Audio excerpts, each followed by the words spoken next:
Assalamualaikum warahmatullahi wabarakatuh. Salam sejahtera untuk kita semua. Anak-anak bapak sehat, mudah-mudahan sehat semuanya. Kali ini kita akan masuk ke materi tentang WiFi dan WiMAX. Nah, WiFi WiMAX ini disingkat dengan Worldwide Interoperability for Microwave Access atau disebut dengan WiMAX. WiMAX adalah singkatan dari Worldwide Interoperability for Microwave Access, merupakan teknologi akses nirkabel pita lebar, atau disebut dengan Broadband Wireless Access atau singkatan dari BWA, yang memiliki kecepatan akses yang tinggi dengan jangkauan yang luas. WiMAX merupakan evolusi dari teknologi BWA sebelumnya dengan fitur-fitur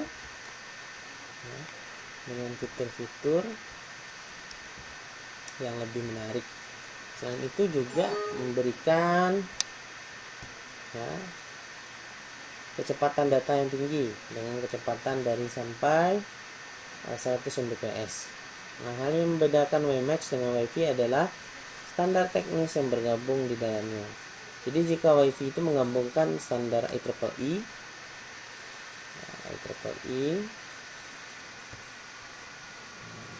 802.11 dengan ITSI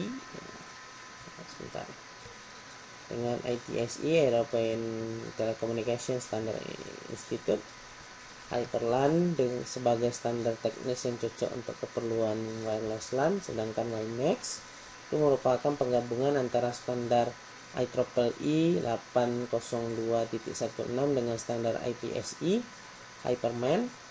Standar keluaran IEEE banyak digunakan secara luas di daerah asalnya Amerika, sedangkan standar keluaran ITSI meluas penggunaannya di Eropa dan sekitarnya. Nah, untuk membuat teknologi ini dapat digunakan secara global, maka ciptakanlah WiMAX. Nah, itu menurut Thomas Widodo tahun 2008. Standarisasi WiMAX itu adalah terobosan jaringan internet wireless sebentar lagi yang akan menjadi kenyataan. Dengan tower yang dipasang di pusat akses internet atau spot di tengah kota metropolitan, seorang pemakai laptop, komputer handphone, hingga personal digital assistant atau PDA dengan wireless card bisa koneksi dengan internet, bahkan di tengah sawah atau pedesaan yang masih dalam cakupan area 50 km. Hal ini dapat terjadi karena teknologi WiMAX yang menggunakan standar baru IEEE 802.16. Saat ini WiFi menggunakan standar komunikasi masih IEEE 802.11. Yang paling banyak dipakai adalah IEEE 802.11p dengan kecepatan 11 Mbps. Nah, hanya mencapai cakupan area tidak lebih dari ratusan meter. Nah, WiMAX itu merupakan saluran komunikasi radio yang memungkinkan terjadinya jalur internet dua arah dari jarak puluhan kilometer. Nah, dengan memanfaatkan gelombang radio, teknologi ini bisa dipakai dengan frekuensi berbeda sesuai dengan kondisi dan peraturan pemakaian frekuensi di negara user. Pada awalnya, standar IEEE 802.16 itu beroperasi ada frekuensi 10-66 GHz dan memerlukan tower line of sight.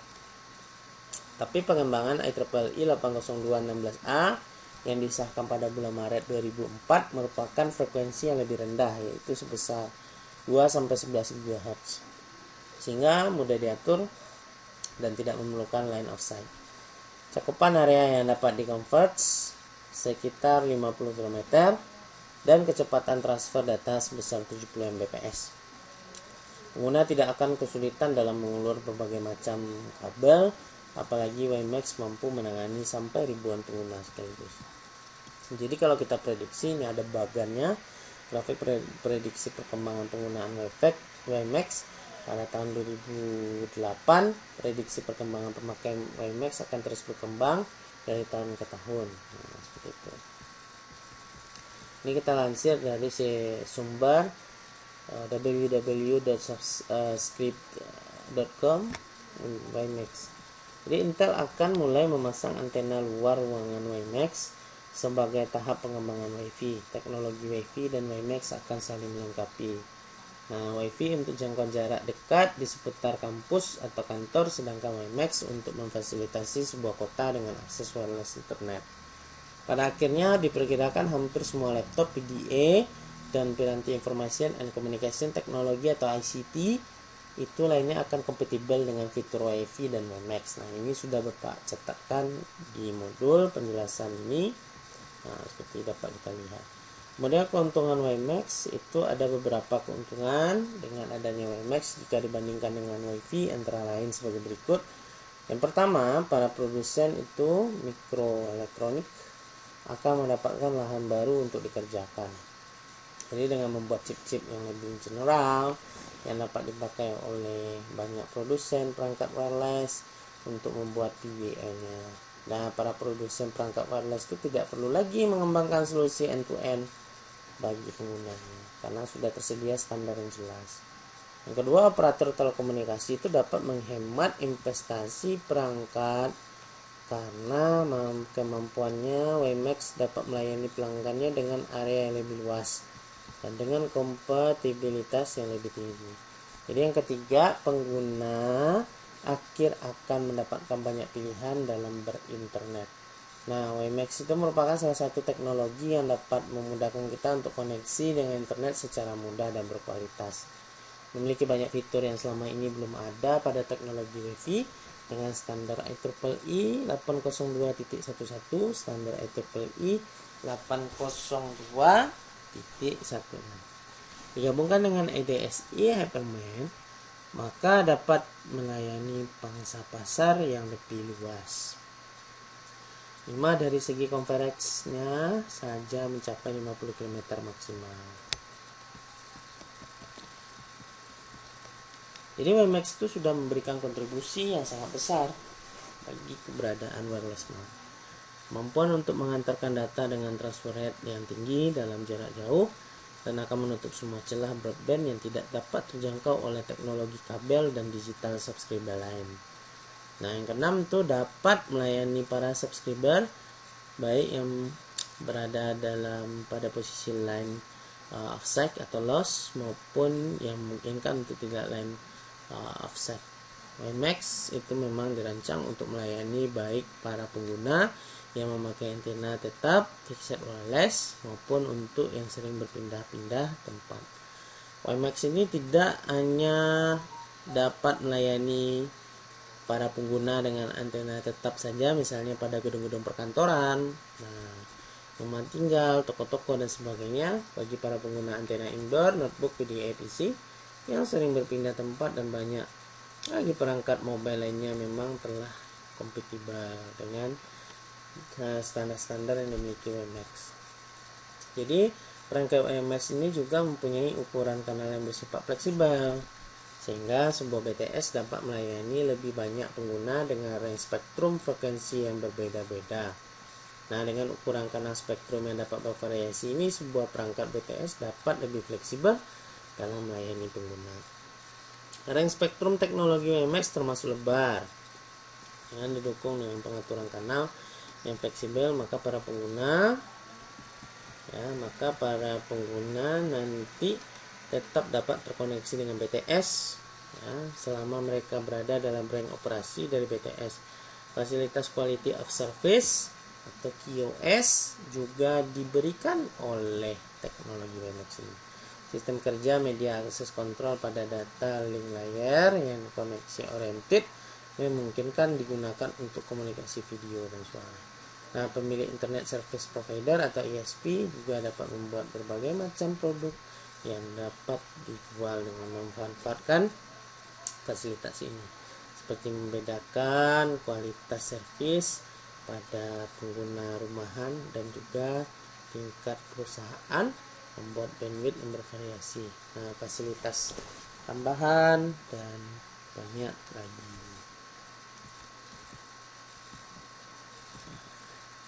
Ini modelnya ya, model dari pemanfaatan WiMAX. Ini terdapat ada komputer. Nah, ini ada model line offsetnya, dan non line offsetnya dia masih tetap bisa memancarkan sinyal internet. Ini sebuah BTS WiMAX dapat digunakan sebagai bakul untuk titik ekspor.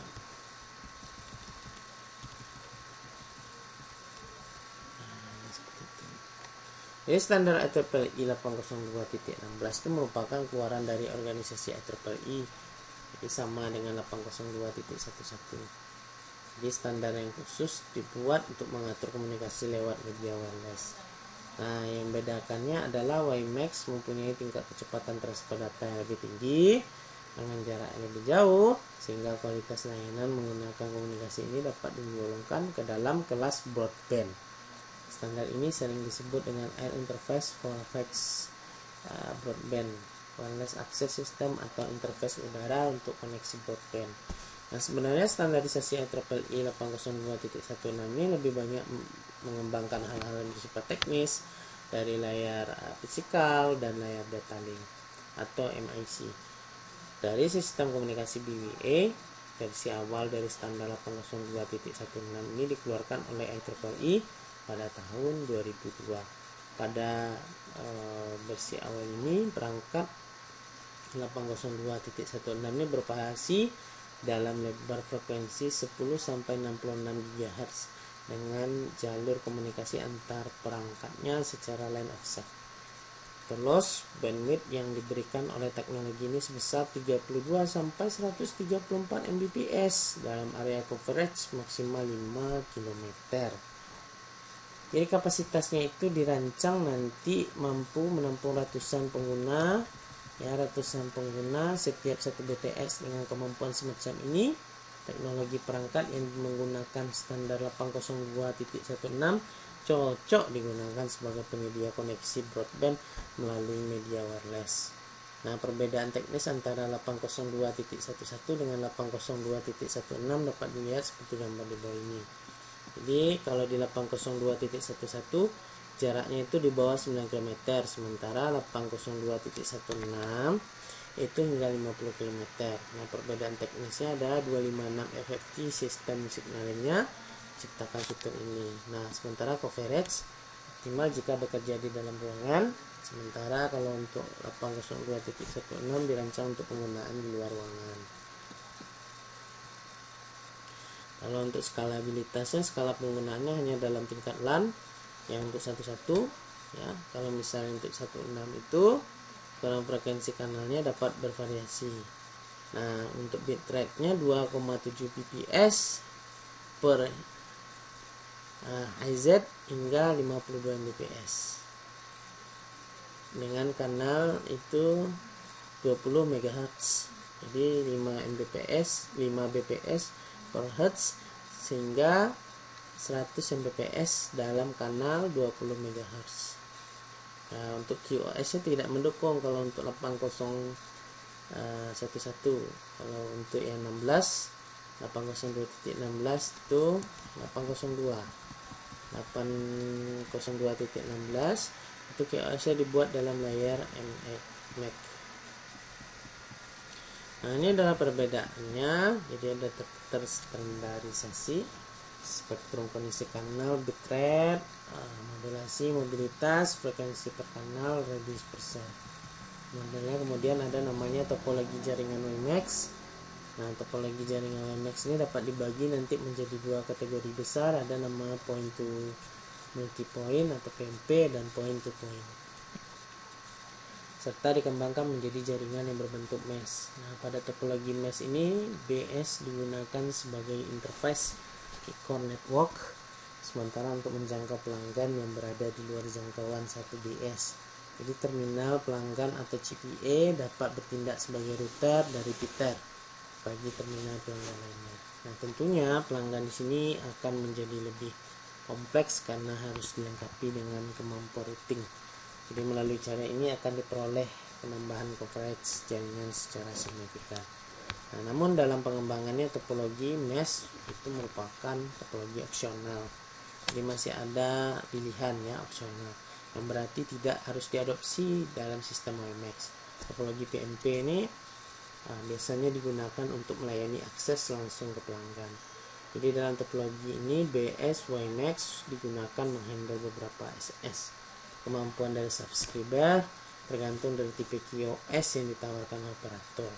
Jadi bila setiap SS mendapatkan bandwidth yang cukup besar, maka dapat disimpulkan bahwa jumlah user juga akan semakin berkurang. Sebaliknya, bila bandwidth dilokasikan semakin sedikit, maka kapasitas akan semakin besar.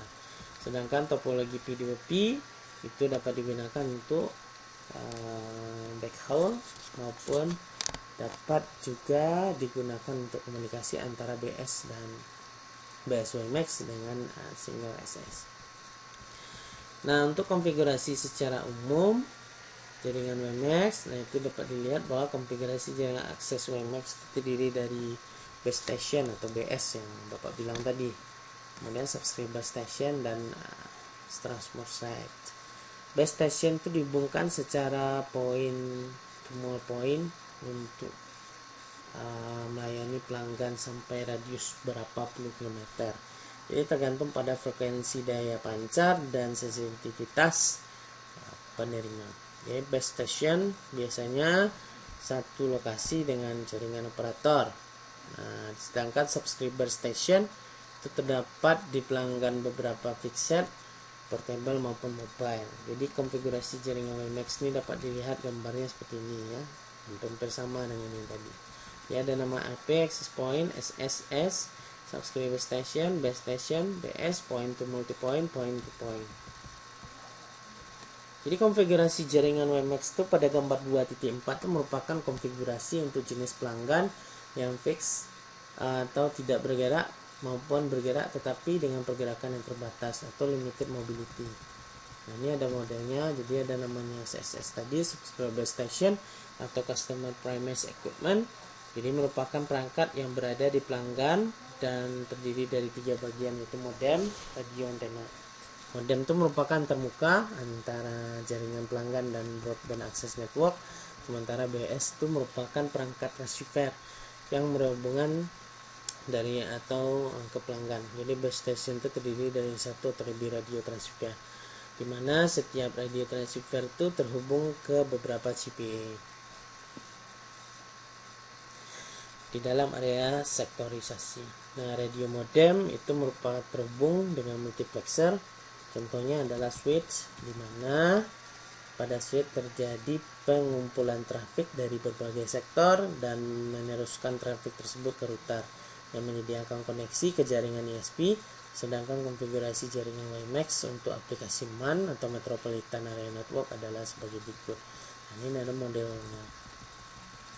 Jadi sedangkan topologi point to point itu digunakan untuk menghubungkan base station dengan pelanggan. Nah, ini proses hubungan antara BS dan SS WiMAX adalah sebagai berikut. Jadi ada nama pelanggan atau SS, subscriber station mengirimkan data dengan kecepatan maksimal 75 Mbps ke BS ke base station.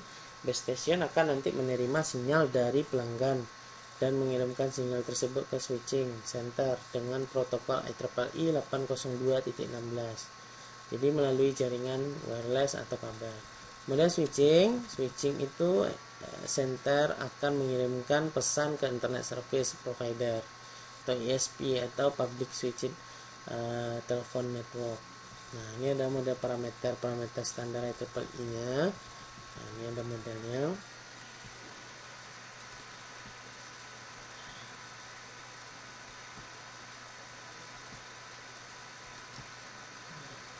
Kira-kira seperti itu.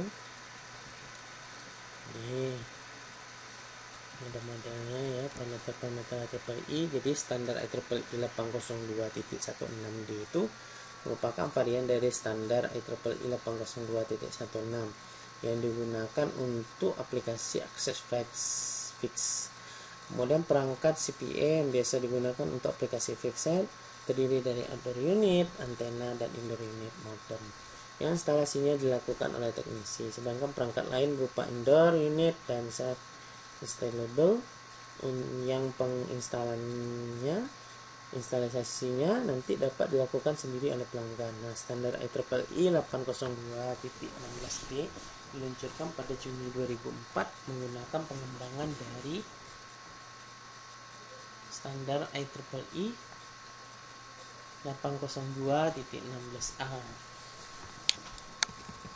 Jadi menggunakan frekuensi 2 sampai 11 GHz, daerah jangkauan maksimum 50 km untuk kondisi loss, dan optimalnya itu 7 sampai 10 km untuk kondisi end loss. Kemudian bandwidth kanal bervariasi antara 1,5 MHz sampai nanti dengan 20 MHz. Spectral efisiensi mencapai nanti 5 bit per second menggunakan modulasi adaptif yaitu QPSK, BPSK, 16 QEM dan 16 QEM. Ini menggunakan modulasi multi carrier atau FDM. Data rate maksimal 75 Mbps yang menggunakan modulasi 64 QEM dengan bandwidth kanal 20 MHz. Nah, seperti itu. Sistem duplexnya nanti menggunakan TDD dan FDD. Nah, jenis dari mobilitas fixednya dan teknik akses jarak menggunakan TDMA. Nah, struktur layarnya nanti bisa kita lihat di sini. Jadi nanti struktur layar standar I802.16T mengkhususkan pengembangan teknologi pada lapisan layar 1 atau layar fisik dan layar 2 atau layar data link atau MAC. Berikut merupakan struktur layar sistem WiMAX. Ini dia modelnya, gambarannya. Kemudian MAC, medium access control layar, itu karakteristik layar MAC adalah mendukung berbagai macam service atau layanan. Jadi lebih bersifat connection oriented, mendukung berbagai macam backhaul seperti ATM, IP4, IP4, VLAN dan Ethernet. Nah, untuk arah downlink PS mengirimkan frame dengan mode TDM, sedangkan arah uplink dengan menggunakan metode atau mode TDMA. Nah, model layar MAC terdiri dari 3 sublayer, yaitu 2 service specific convergent sublayer yang merupakan antarmuka untuk layar. Berikutnya melewati CSSIP, Service Access Point. MAC GPS merupakan inti dari fungsi MAC, yaitu fungsi uplink, scheduling, bandwidth request dan grant, kontrol koneksi, RQ, dan logging. Jadi 4 privacy sublayer PS merupakan fungsi autentifikasi dan enkripsi data. Nah, ini model mekanisme dasar MAC dan frame MAC. Setiap user atau SSS secara berkala mengirimkan sinyal transmisi ke BS. Nah, nanti BS menerima permintaan bandwidth dari SS dan memberi balasan berupa time slot untuk arah uplink. Jadi frame yang digunakan berukuran 0,5, 1 dan 2, dan kanal uplink dibagi dalam aliran time slot kecil. Nah, ini ada SSS scheduling service. Jadi scheduling service itu nanti standar SSS untuk IEEE 802.16 atau 16D adalah USD, real time polling service, non real time polling service, dan best effort service. Jadi SSS itu tersebut digunakan dalam arah uplink dari SSS ke BS. Jadi fitur yang ada di layar MAC IEEE 802.16D ini dapat dilihat nanti seperti ini. Kemudian fisika layar itu pada standar WiMAX, fungsi-fungsi penting yang diatur pada fisika adalah UFDM, duplex system, adaptive modulation, dan adaptive antenna system. Jadi semua fungsi-fungsi ini secara bersama-sama memberikan keunggulan yang cukup berarti dibandingkan dengan BWA exciting.